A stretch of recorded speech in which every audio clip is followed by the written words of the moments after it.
Now, we will touch on modified requirements under the Preventive Controls for Human Food Rule for qualified facilities. Qualified facilities are subject to the general provisions of the Preventive Controls for Human Food Rule. They have to implement good manufacturing practices. They also have to submit the attestation form to the FDA and adhere to specific labeling requirements.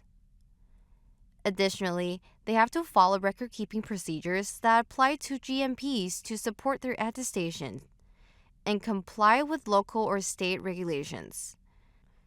The FDA can also revoke qualified facility status if egregious food safety issues are noted or an outbreak occurs. The general provisions basically state that the facilities are prohibited from selling adulterated foods. Adulterated foods include those that pose a safety risk, those produced under unsanitary conditions, or those that are economically adulterated. These facilities also need to implement GMPs.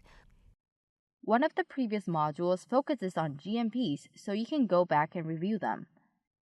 There's also an online GMP course offered through Cornell, which is a great option if you need some support as soon as possible. The basic components of GMP include programs that ensure food is processed under sanitary conditions.